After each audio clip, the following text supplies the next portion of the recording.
दोन अधर्म्याचा वध झालेला आहे आणि तो सुद्धा आज तो योग जुळून आलाय. लक्षात येते का? एक रामायणामधील अधर्मी आणि एक या भारतवर्षामधील वर्तमानातील अधर्मी. हे वास्तव काय करा, सबस्क्राईब करा, बेल आयकॉन दाबा आणि ह्या वास्तवाचे विचार, आपलं विचार कमेंट बॉक्समध्ये मांडा. हे वास्तव शेअर सुद्धा करा. लक्षात आलं का मित्रांनो? वास्तवावर बोलू काहीतरी, वास्तवावर बोलू काहीतरी म्हणजे शृंखलेला सबस्क्राईब करा, बेल आयकॉन दाबा, माझे विचार पडत असतील लाईक करा, आपले विचार कमेंट बॉक्समध्ये मांडा. भारत माता की जय.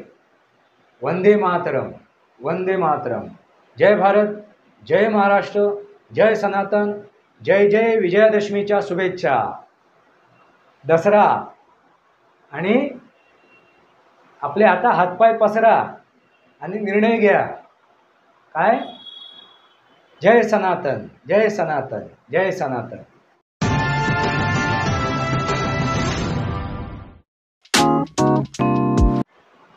नमस्कार मित्रांनो, वास्तवावर बोलू काहीतरी या शृंखलेमध्ये पुन्हा एकदा आपलं स्वागत. मी आपला मित्र राजेश वासंती साबाजी किर्लोस्कर. मित्रांनो, सर्वांना, माझ्या श्रोत्यांना विजयादशमीच्या हार्दिक हार्दिक शुभेच्छा.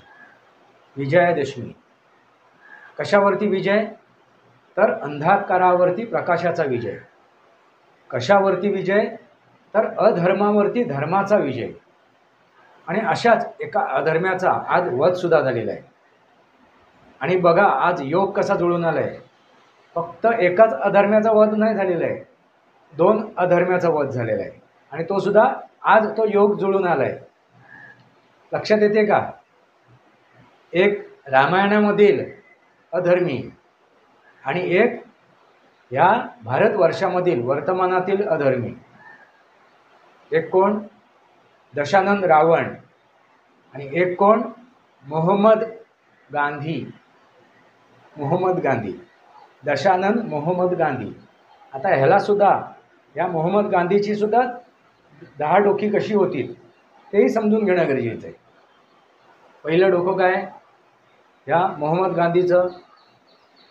तर ओटचोर. पहिला ओटचोर, गद्दी छोड. आठवते काय? लक्षात येते का? राहुल गांधी, ओटछोड गद्दी छोड, ओटचोर गद्दी छोड. हा पहिला ओटचोर, पहिला आंदोलनजीवी. लक्षात आलं का? पहिला आंदोलनजीवी. हे आंदोलन ह्यांनी सुरुवातीलाच चालू केलं होतं आणि ह्या आंदोलनांमुळेच इंग्रजांना आणखीन काही वर्ष या देशावरती राज्य करता आलं. ही गोष्ट लक्षात आली का तुमच्या? आंदोलन करत राहा, आंदोलनाचा खेळ खेळत राहा. अरे भगतसिंग काय करत होते, सुखदेव काय करत होते, राजगुरू काय करत होते, असे अनेक क्रांतिकार काय करत होते, क्रांतिवीर काय करत होते. सुभाषचंद्र बोस यांनी ही आझाद हिंद सेना का उभी केली? का? तर भारताला स्वातंत्र्य मिळवून देण्यासाठी.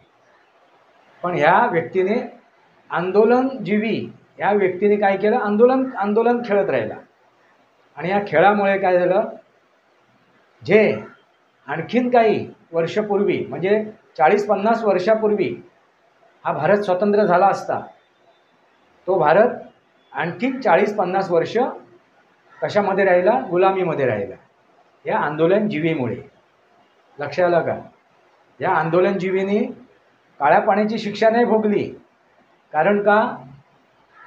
तू मारल्यासारखं कर, मी लागल्यासारखं करतो. इंग्रज काय करत होते? मारल्यासारखे करायचे आणि ही व्यक्ती लागल्यासारखे करायची. म्हणजे ह्याला हिरो बनवलं आणि मग ह्याच्या मागे पुरा देश संभ्रमित होऊन, दिशाभूल होऊन आंदोलन करत राहिला. लक्षात आलं का? आणि आंदोलनाचं शस्त्र काय? काय शस्त्र? अहिंसा. अहिंसा. आणि अहिंसा कोणाला शिकवली? फक्त हिंदूंना. अहिंसा परमो धर्म.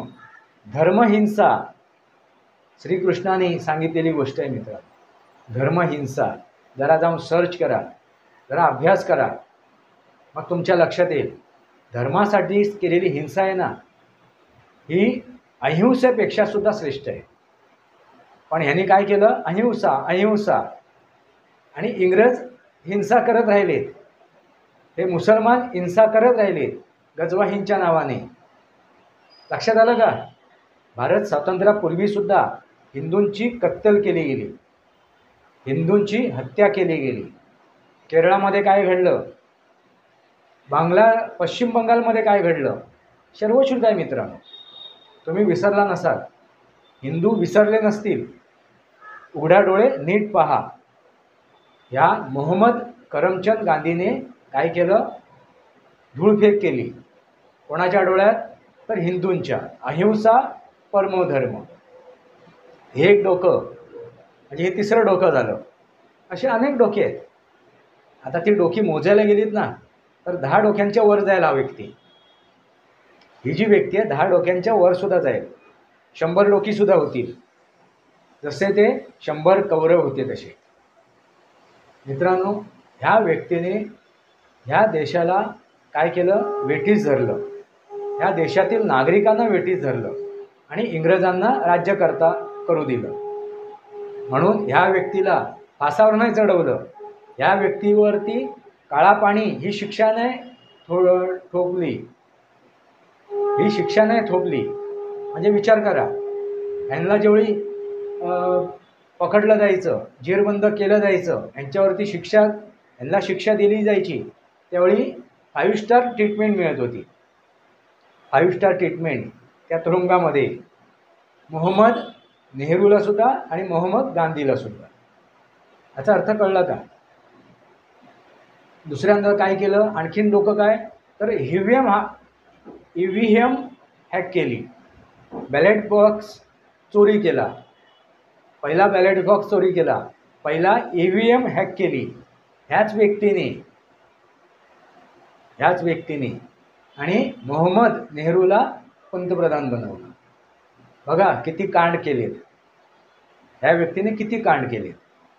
ह्या देशाची फाळणी करवली. जर फाळणी झाली तर माझ्या शवावरती होईल असं सांगितलं. झाली काय? यांनी आमरण उपोषण केलं होतं फाळणीच्या विरोधात, आणि शेवटी काय, ती फाळणी स्वीकारली सुद्धा. म्हणजे हे फक्त नाटक होतं, हे फक्त एक आंदोलनजीवी ही व्यक्ती. काय केलं त्याने, हिंदूंच्या डोळ्यात धूळफेक केली, हिंदूंना भ्रमित केलं, दिशाभूल केली. आणि आणखीन एक डोकं, सावळ डोकं, टोपी घातली, गांधी टोपी, आणि ती गांधी टोपी आपण मिरवली, आहे की नाही? गंमत. सावळ डोकं. काय डोकं वापरलं या व्यक्तीने? ज्यावेळी आफ्रिकेमध्ये लात मारली ना, त्यावेळी व्यक्ती इथे आली. हे सगळं कुभांड आहे मित्रांनो. लात मारली आणि मग इथे भारताच्या स्वातंत्र्य लढ्यासाठी आली व्यक्ती नाही मित्रांनो. हे इंग्रजांनी ह्यांना काय केलं होतं, सेटअप केलं होतं.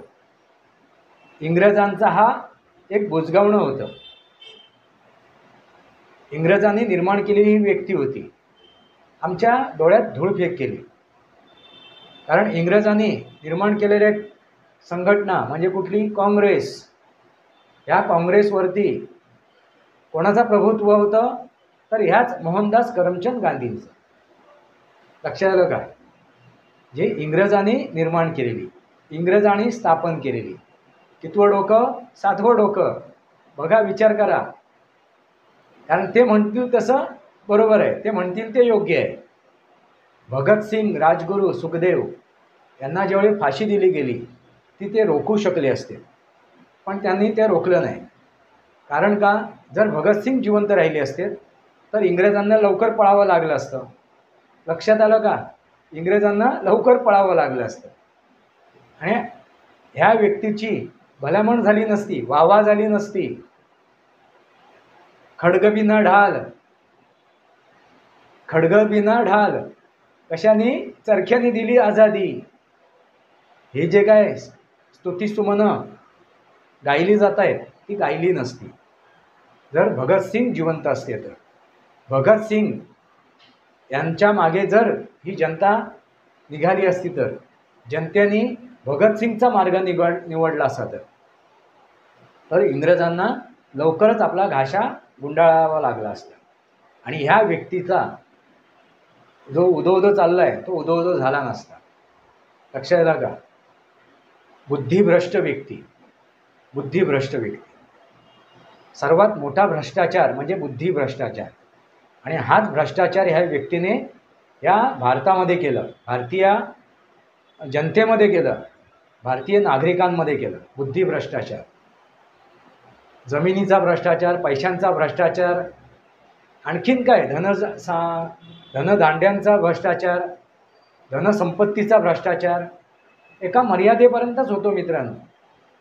पण बुद्धिभ्रष्टाचार हा अवघ्या जगाला काय करतो? भ्रमित करतो, दिशाभूल करतो. आणि असाच हा बुद्धिभ्रष्टाचारी व्यक्तीने दिशाला पुऱ्या जगाला भ्रमित करून ठेवलं, दिशाभूल केली. आणि ह्या जगाबरोबर भारतामध्ये आम्ही ह्याला महात्मा महात्मा म्हणत आलो. महात्मा नव्हे, हा प्रेतात्मा. मित्रांनो, त्या रामायणातील रावणाचा वध एका रामानेच केला आहे, प्रभू रामचंद्रजी. सियावर रामचंद्र की जय. आणि ह्या रावणाचा वधसुद्धा एका रामानेच केला. तो म्हणजे कोण? नथुराम, नथुराम गोडसे. लक्षात येते का? आता ह्या जो पूर्वी रामायणामधील रावण होता, त्या रावणाने सुद्धा सीते मातेचं अपहरण केलं होतं. सीता माँ का अपहरण किया था. आणि ह्या रावणाने सुद्धा एका मातेचं अपहरण केलं. ते म्हणजे कोण? भारत माता. आणि ह्या भारत मातेचं अपहरण करून त्यांनी इंग्रजांना संधी दिली, आणखीन राज्य करा, आणखीन काही काळ बसा, जोपर्यंत माझा बोलबाला होत नाही आहे, माझी महती वाढत नाही आहे, तुम्ही तोपर्यंत राहा. आणि त्यानंतर तुम्ही काय करा? आमच्या पदरात तथाकथित स्वातंत्र्य द्या. फक्त स्वातंत्र्य हे ट्रान्सफर झालं. लक्षात आलं का? हे ट्रान्सफर झालं. तुम्हाला तुमच्या हातात फक्त काय दिली? इंग्रजांनी आपला हक्क सोडून तुमच्या हातात दिलं. आपला विजय नाही आहे. कायदे तसेच होते, त्याच कायद्यानुसार आपण चालत होतो इंग्रजांच्या. फक्त ते इंग्रज गेलेत आणि हे जे आहेत काँग्रेस, नाजायज औलाद इंग्रजांची, त्यांच्या हातात ती सुपूर्द केलं. आणि ह्या नाजायज औलादाचे सर्वेसर्वा कोण? तर हे मोहम्मद गांधी, मोहम्मद करमचंद गांधी. लक्षात आलं का? आणि ह्या मोहम्मद करमचंद गांधीने मोहम्मद नेहरूला पंतप्रधान बनवलं.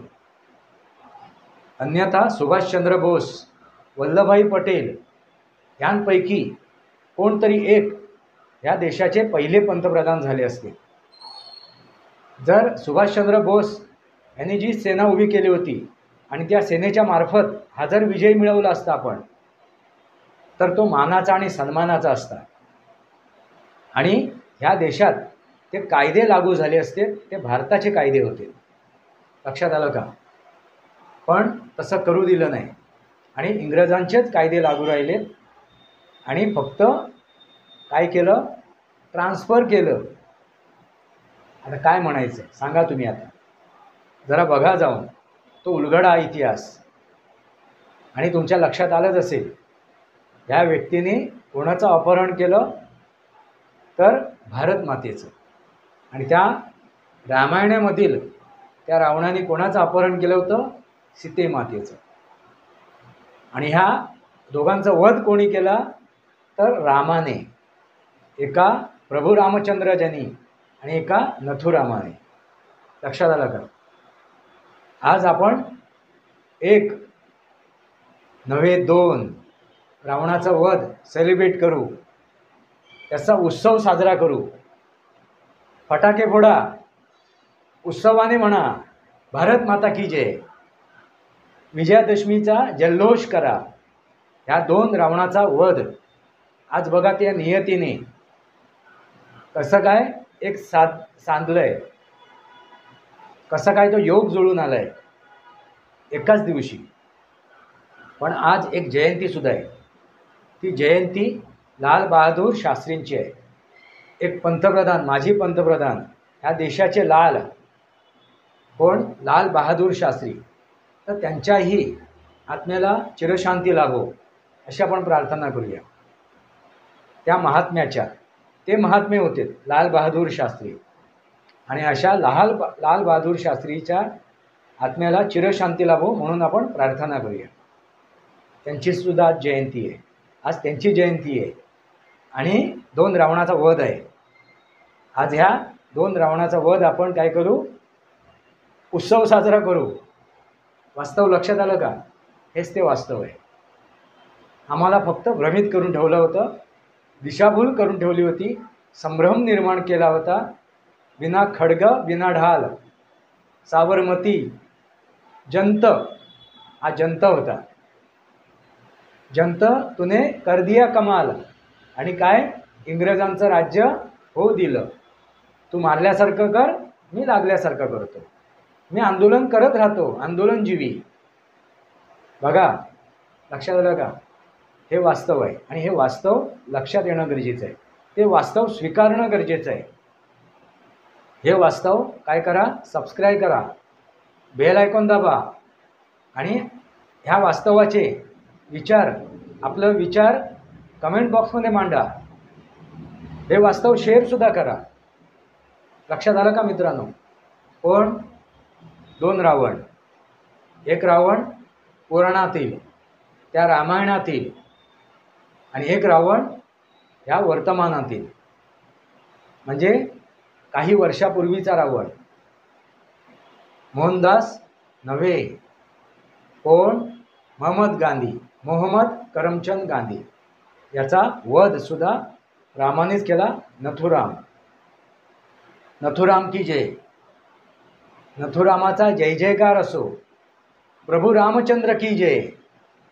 प्रभू रामचंद्रांचा जय जयकार असो. सियावर रामचंद्र की जय. सियावर रामचंद्र की जय. प्रभू रामचंद्रांचा विजय असो, नथुरामांचा विजय असो. आज 2 रावणाचा वध केला जाणार आहे आणि नव्या इतिहासाला सुरुवात होणार आहे. आणि हा इतिहास समजून घेणं गरजेचं आहे. आता हळूहळू यांचे मुखवटे उतरले जात आहेत. आता लेह लडाखमध्ये एका आंदोलनजीवीचा मुखवटा उतरला जातोय. आता हे जे काय घटना घडली, आय लव्ह यू ... त्यानंतर जे काय बरेलीचे मुल्ला मौलवी होते त्यांचे मुखवटे उतरले गेले. हे जे काय राहुल खान यांचे मुखवटे उतरले गेले. हे उद्धव ठाकरे यांचे मुखवटे उतरले जात आहेत. असे अनेक आता रावण आहेत. या अनेक रावणांचे मुखवटे उतरले जात आहेत. जगासमोर होत आहेत. जगासमोर नागडे उघडे होत आहेत. आणि ह्याच अशा मुखवटे उतरवण्यामध्ये माहीर असलेले नरेंद्र मोदीजी हे आता काय करत आहेत? विजय उत्सव साजरा करत आहेत. लक्षात येते का? आता ह्या मुखवट्यांवरती सुद्धा आपण एक व्हिडिओ बनवूया. हे कसे काय मुखवटे उतरले जात आहेत, कोणाकोणाचे मुखवटे उतरवले जात आहेत, कोण उघडं नागडं होते. विजयादशमीच्या हार्दिक शुभेच्छा. वास्तवावर बोलू काहीतरी. वास्तवावर बोलू काहीतरी माझ्या शृंखलेला सबस्क्राईब करा, बेल आयकॉन दाबा. माझे विचार पडत असतील लाईक करा. आपले विचार कमेंट बॉक्समध्ये मांडा. तुर्तास इतकंच. भारत माता की जय. वंदे मातरम, वंदे मातरम.